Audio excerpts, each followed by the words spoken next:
I'm Dave Derrick. I'm a research hydraulic engineer with the Waterways Experiment Station in Vicksburg, Mississippi.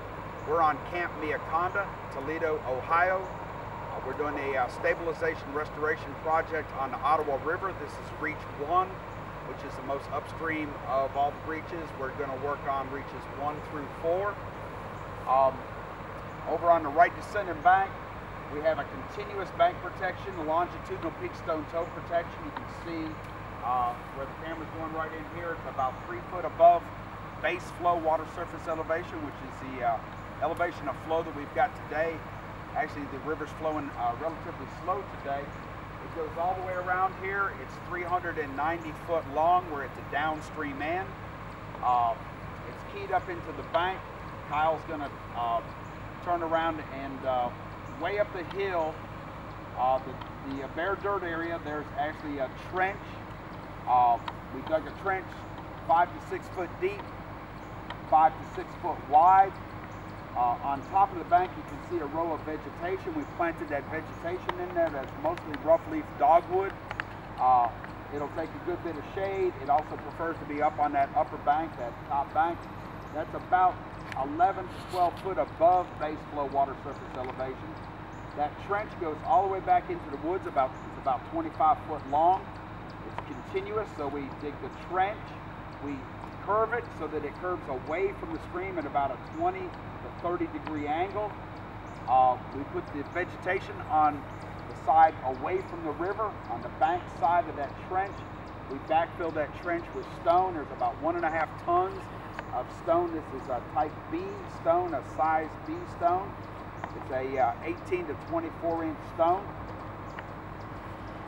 And it comes all the way down the bank, and then it ties into the stone that you see here down at the bottom, the longitudinal peak stone toe.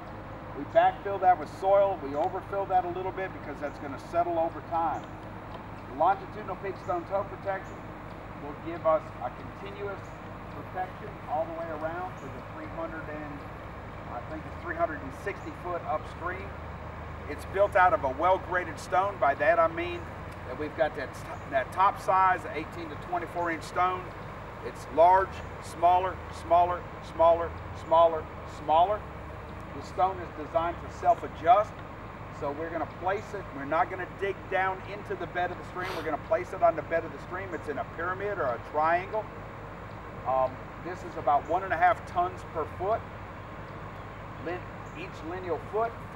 And this stone is designed to, when the river comes in and hits that stone and digs down and scours a scour hole, then that stone is designed to adjust or self-adjust or launch or fall into that scour hole and armor that scour hole. So the stone is loose, and the gradation allows it, when it gets undercut, to immediately fall down into that scour hole and armor that scour hole. Greg's working over here putting in some live siltation. So we're going to build a big floodplain bench in here. It's about 50 foot wide. It's about 150 foot long. It's at basically at a Q1.5 or a Q2 water surface elevation. So it should flood and flood up on that floodplain and wet that periodically. The live siltation is continuous. We're putting in 3 plants per foot. That's a mixture of willow, sycamore, buttonbush, and dogwoods. We've got silky dogwood and rough leaf dogwood. So we're putting in 3 poles per foot, 2/3 in, 1/3 out, basically. So this is down 4, 5, or 6 foot. So we'll lay that up against that bank, and then with the tractor, we'll come in and we'll backfill that area. When we backfill that area with soil, then it plants those plants. When the water comes out of the river and heads toward the floodplain bench, that floodplain bench, it's got to go through that vegetation. That slows everything down, slows the water down, so we don't have any erosion on that upper bank or on the floodplain bench. And it'll drop out sediment, it'll drop out seed, it'll drop out organics. So in a lot of cases, we'll get a little bit of deposition up in there. It'll build that bench up to a certain elevation, whatever elevation the river needs to build that bench to. and we've got really, really slow water in there. So that live siltation slows things down, drops out sediment.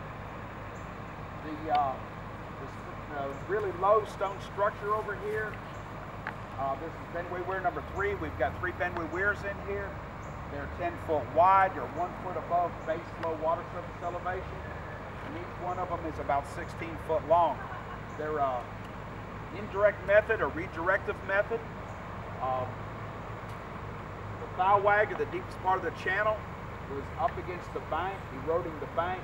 We've moved it out with the floodplain bench. We've moved it out with the continuous longitudinal peak stone toe protection.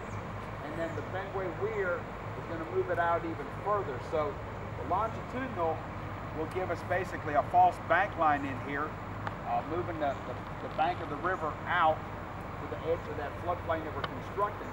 And then the Benway weir will further move the bow wag. And the bow wag will be the deepest part of the channel, highest velocity. It'll be right off the end of these 3 Benway weirs. And we've got these lined up so that it comes off of Benway weir number 3, and it'll be a smooth alignment up against the right descending bank going on downstream. So it doesn't go over to the left-hand side. We kind of want to keep it on the right-hand side so it doesn't have any detrimental effects going down around this bend, which is relatively stable on that left descending bank. And we don't have any bank protection on either bank down in reach number 2. Okay, that's a wrap.